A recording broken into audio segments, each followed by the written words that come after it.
नमस्कार दोस्तों, स्वागत है मेरे चैनल संजीव क्लासेज में। और आज हम सॉल्व करेंगे रीजनिंग और मैथ्स के क्वेश्चन।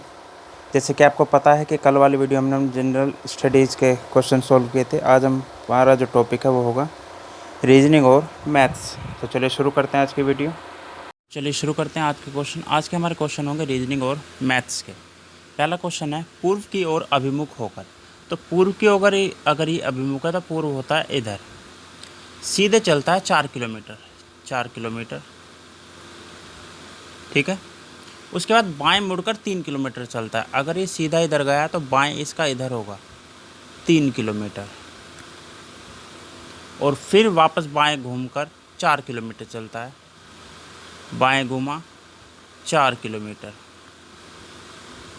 अब आर बिंदु से कितनी दूरी पर है? आर से कितना दूर होता है कि ये 4 है, ये 4 है, तो ये 3 है, तो ये भी 3 किलोमीटर होगा।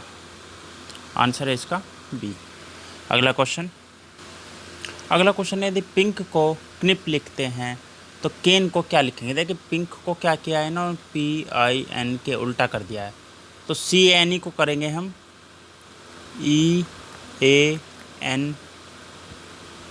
एक मिनट, ENAC। ENAC कौन सा है इसमें से? C। अगला है निम्न में से कौन सी बाकी 3 के समूह से संबंधित नहीं है? देखिए ये होता है 2 का क्यूब, ये होता है 3 का क्यूब, ये होता है 5 का क्यूब, ये होता है 6 का स्क्वायर। तो यही है हमारा आंसर डी। बाकी सब क्यूब हैं, ये सिर्फ स्क्वायर है।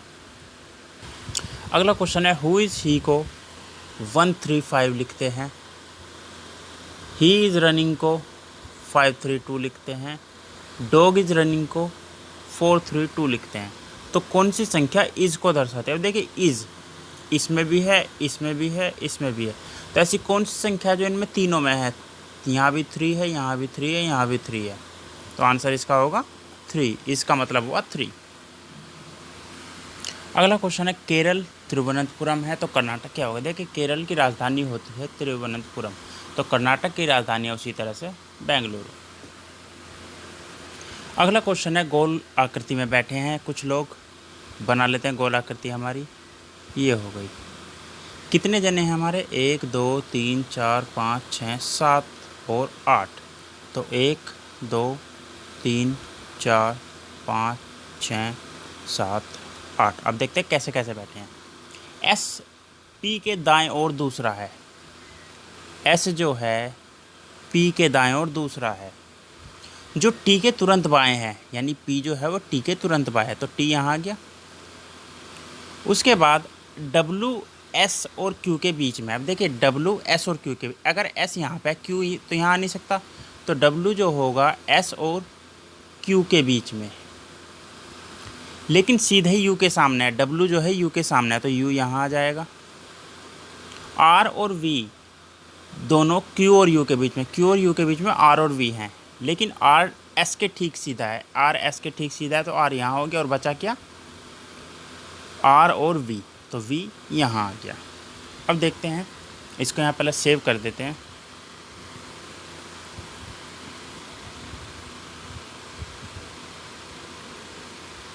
क्योंकि इसमें एक दो क्वेश्चन और होंगे तो हमें देखने में आसानी होगी। अब Q और R के बीच में कौन बैठा है? देखिए Q ये रहा हमारा और R ये रहा, Q और R के बीच में कौन बैठा है? V, तो इसका आंसर हो गया हमारा C। अब चलते हैं अगले क्वेश्चन पे। अगला क्वेश्चन हमारा क्या है?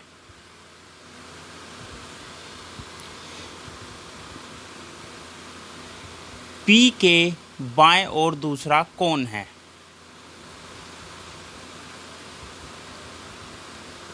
P के बाएं ओर दूसरा कौन है? P के बाएं ओर दूसरा, P के बाएं ओर दूसरा ही हो गया हमारा R।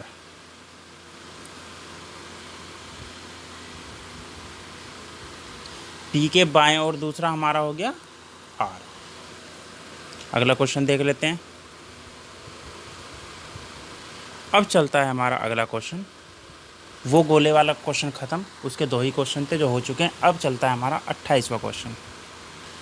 तो क्वेश्चन है कुछ इस तरह से, C A से नाटा है, C हमारा A से नाटा है, लेकिन B से ऊंचा है, जो E से ऊंचा है, ई से ऊंचा हो गया।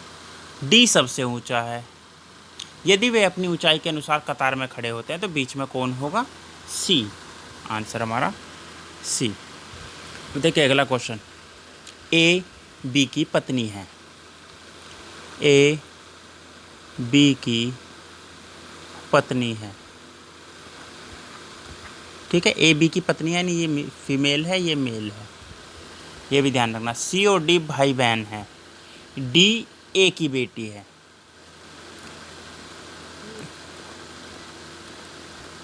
डी ए की बेटी है तो ये भी फीमेल हुई। और सी और डी भाई बहन हैं। अगर सी और डी भाई बहन हैं तो सी भाई होगा, क्योंकि बहन तो हो चुकी है डी, क्योंकि वो बेटी है। बी का सी से क्या नाता है? देखिए, बी की पत्नी ए, अगर ए की बेटी डी है और ए का बेटा सी है तो बी का बेटा भी सी हो गया। तो बी जो है पिता हुआ सी का। अब इन्होंने पूछा बी का सी से क्या, यानी बी कौन है सी का? बी सी का पिता है। अगला क्वेश्चन है, ये एक संख्या दी हुई है यहाँ से लेकर यहाँ तक। ऊपर दिए गए अंकों के समूह में ऐसे कितने हैं? 5 हैं जो सम संख्या के बाद आते हैं और विषम संख्या के पहले आते हैं, यानी सम संख्या के बाद आते हैं, यानी उनसे पहले तो सम संख्या होगी और उनके बाद विषम संख्या होगी। 5 में बाद में सम नहीं, सम संख्या के बाद आते हैं ना, तो पहले सम होगी बाद में विषम। पहले 5 देख लेते हैं हमारे कौन कौन से। ये है, ये है, ये है, ये है, ये है, ये है, ये है, और कोई तो नहीं रह गया, ठीक है। अब ऐसे कौन से हैं जो सम संख्या के बाद आते हैं, यानी इनसे पहले सम संख्या है और बाद में विषम। पहले सम बाद में विषम, ये रहा। पहले सम बाद में विषम, ये रहा। पहले सम बाद में विषम, ये रहा। ये वाला नहीं होगा क्योंकि इसके पहले विषम हो गया। पहले सम बाद में विषम, ये नहीं है। पहले सम बाद में विषम, ये भी नहीं है। तो बचे कितने? 1 2 3। 3 हमारे 5 ऐसे हैं जो कि सम संख्या के बाद आते हैं और विषम संख्या से पहले आते हैं। अगला है, इन प्रश्नों में, यानी 31 से 33 तक 3 प्रश्न है ये, एक विकल्प को पहचानिए जो बाकी तीनों के समूह से संबंधित नहीं है। तो देखिए पहला जो है गोपाल, माधव, कृष्ण, ये तीनों कृष्ण के नाम हैं जबकि राधा अलग नाम है, तो राधा इसका आंसर हुआ। अगला प्रश्न है 24, 15, 12 और 36। देखिए इसमें 2 ऑप्शन बनते हैं। पहला तो 36, क्योंकि ये स्क्वायर है, बाकी सब स्क्वायर नहीं है, जो सबसे ज़्यादा माना जा सकता है। दूसरा है विषम संख्या वाला, बाकी सब संख्याएं सम हैं और ये विषम संख्या है। इस वाले को हम कम मानते हैं क्योंकि जो सबसे स्ट्रॉन्ग जो बनता है वो बनता है स्क्वायर वाला, तो इसलिए आंसर होगा इसका डी। अगला क्वेश्चन है बस, ट्रेन, बोट, मोटर कार। तो देखिए बस, ट्रेन और मोटर कार तीनों ही ज़मीन पर चलती हैं, जबकि बोट जो है वो पानी पर चलती है, तो इसका आंसर होगा बोट। अगला क्वेश्चन है क्वेश्चन मार्क को बदलकर श्रृंखला पूर्ण कीजिए। देखिए रेडियो को बना दिया है हमने TCFKQ। तो देखिए हुआ क्या है इसमें, R S छोड़ा T, A B छोड़ा C, D E छोड़ा F, I J छोड़ा K, O P छोड़ा Q। तो उसी तरह से A B छोड़ा C, U V छोड़ा W, आ रहा CW कहीं पर, CW ये रहा, बाकी करने की जरूरत नहीं है, ये आंसर है हमारा। अगला क्वेश्चन है R अगर 18 है और रैट हमारा 39 है तो फैन क्या होगा। देखिए होता क्या है, R इंग्लिश अल्फ़ाबेट में 18 नंबर पर आता है, R आता है 18 पर, A आता है 1 पर और T आता है 20 पर। तो जोड़कर बनता है हमारा 20 और 21 और 18 39, यानी जिस नंबर पर जो अल्फ़ाबेट आया है उसे लिखा और जोड़ दिया। अब इसी तरह से फ़ैन को जोड़ देंगे। फ़ैन हमारा आता है, F आता है 6 नंबर पर, A आता है 1 नंबर पर और N आएगा हमारा EJO, O आता है 15 पर, तो N आएगा 14 पर। तो आंसर हुआ हमारा 14 और 6 20 और 1 21, ए आंसर हुआ इसका। अगला क्वेश्चन है सीरीज पूरी करनी है। देखिए 3 दूनी 6 जोड़ा 6 में एक जोड़ा, 7 दूनी 14 में एक जोड़ा, 15 दूनी 30 में एक जोड़ा, 31 दूनी 62 में एक जोड़ा, 63 दूनी 126 में एक जोड़ा, 127। अगला है RUPSADN क्या होगा? तो देखिए R के बाद S और T छोड़ते हैं तो हमारा U आता है, P के बाद QR छोड़ते हैं तो S आता है, A के बाद B और C छोड़ते हैं तो D आता है, N के बाद O छोड़ेंगे, P छोड़ेंगे, आएगा Q। ए आंसर है इसका। देखिए अगला आया है दिशा वाला क्वेश्चन। दिशा वाला है लेकिन थोड़ा अलग है। भारत और पाकिस्तान के एक दिवसीय मैच में, ये देखिए हमारा ग्राउंड है, ये हमारे खिलाड़ी खेल रहे हैं, यहाँ बैट्समैन है और यहाँ बॉलर है। अब देखिए तेंदुलकर एक गेंद को उत्तर की ओर मारता है, उत्तर हो गया हमारा ये, ठीक है, और पाकिस्तान का क्षेत्र रक्षक शाहिद अफरीदी इसे पश्चिम की ओर गेंद को रोकने के लिए भागता है। अगर वो पश्चिम की तरफ भाग रहा तो वो ऐसे भागेगा इधर, ठीक है। गेंद को रोकने के लिए शाहिद अफरीदी कौन सी दिशा से आता है? अब देखिए अगर इधर से आ रहा है तो वो या तो होगा पूर्व में या फिर होगा उत्तर पूर्व में। उत्तर पूर्व इसमें आंसर है नहीं, तो इसमें हम आंसर मान लेते हैं पूर्व। लेकिन पूर्व में अगर वो खड़ा है तो वो यहाँ होगा और जब तक मारेगा, जब तक बॉल वहाँ जाएगी, फिर वो ऐसे भागेगा। तो इसमें होगा इनमें से कोई नहीं, उसे खड़ा होना होगा यहाँ उत्तर पूर्व में, अगर उसे भागना है पश्चिम की तरफ तो। अगला क्वेश्चन है, जॉन का परिचय देते हुए एक महिला कहती है इसके ससुर के पिताजी, यानी इसके ससुर के पिताजी मेरे ससुर है। तो जॉन क्या हुआ? वो महिला के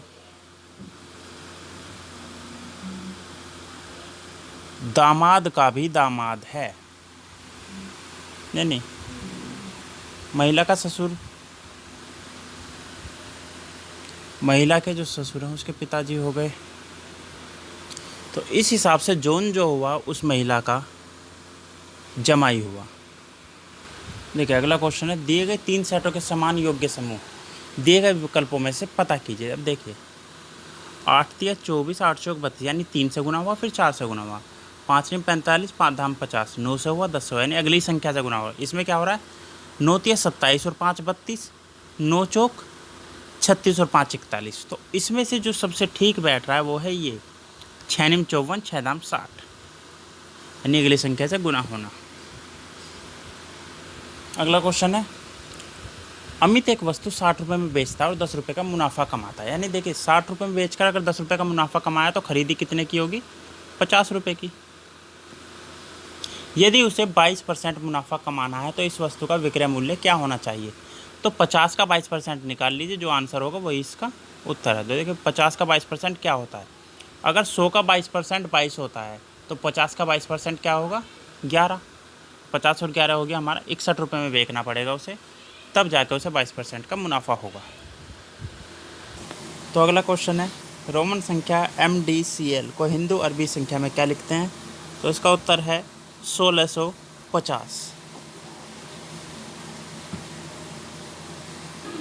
अब देखिए अगला क्वेश्चन है, 3 की पावर 2m अगर 81 है तो m का मूल्य क्या होगा? देखिए 3 की पावर कितना होने पर 81 होता है? 3 की पावर 4 होने पर हमारा 81 होता है।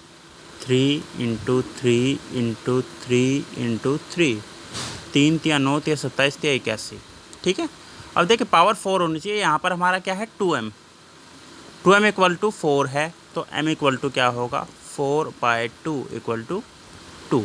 ये वैसे बिना इसके भी हो सकता था सीधा काट कर, तो m = 2 हो गया, यानी आंसर है हमारा A। अगला क्वेश्चन है, 81 की पावर 3/4।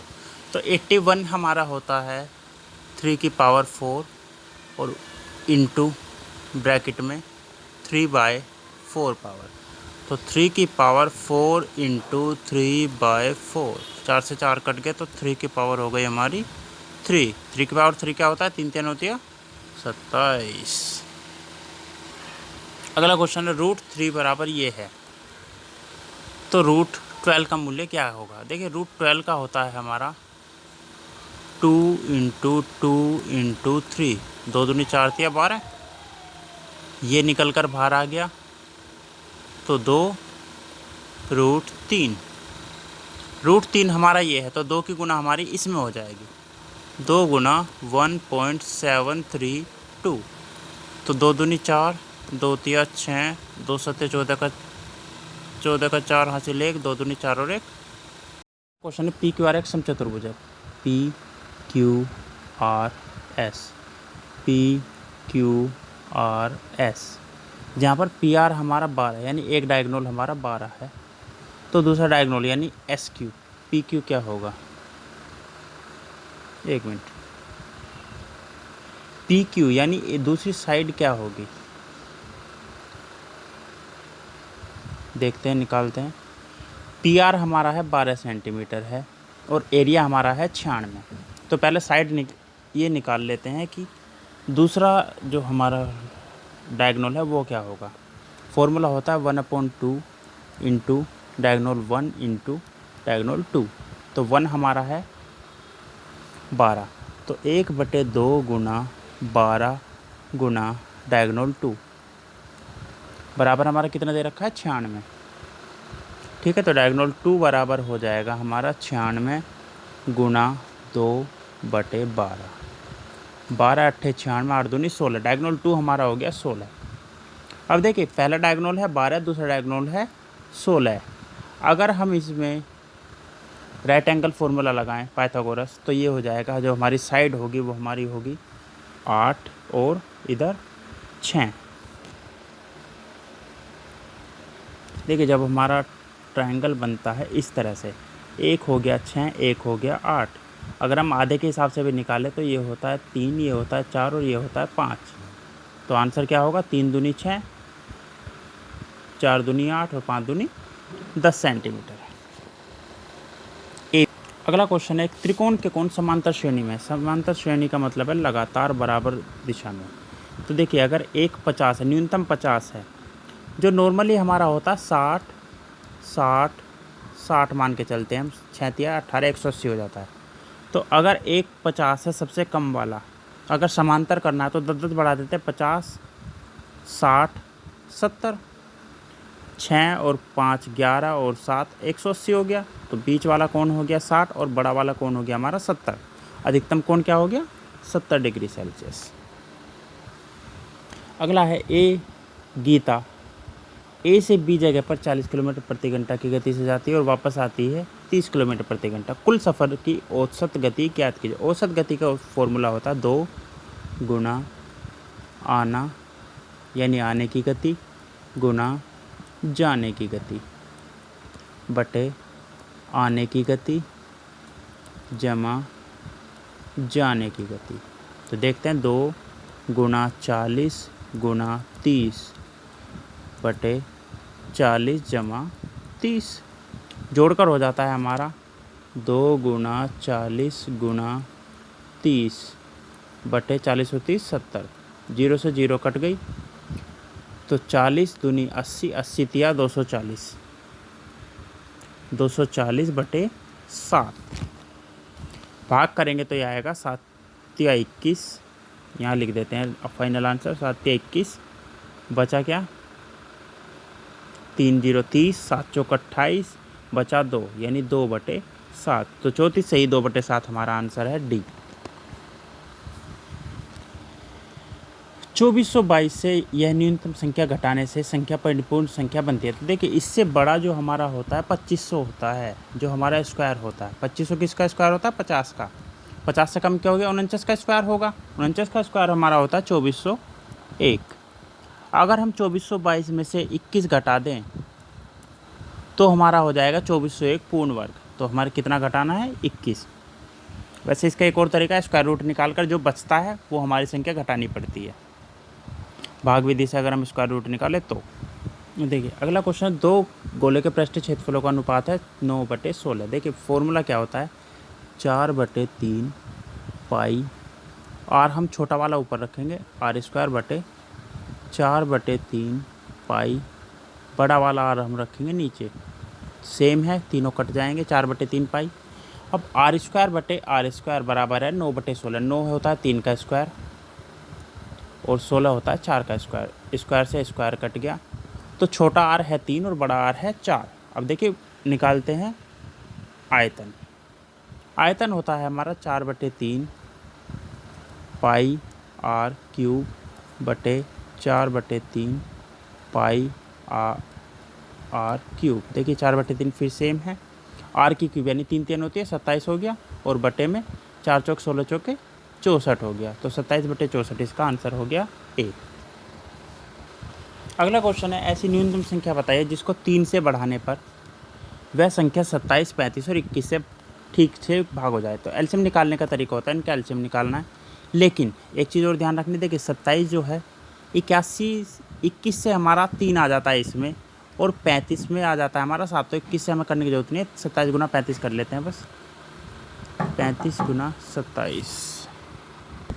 अब देखिए गुना करके हमारा आता है ये 7 पंजे 35 का 5 हासिल 3, 7 या 21 और 3 24, 2 पंजे 10 की 0 हासिल 1, 2 3 6 और 1 7। कितनी जल्दी आसान, 5 4 9 945। तो देखिए इसमें कहा है 3 से बढ़ाया जाए। 3 से बढ़ाया जाएगा किसको कि वो 945 हो जाए। ये है 942 को अगर हम 3 बढ़ाएं तो 945 हो जाएगा।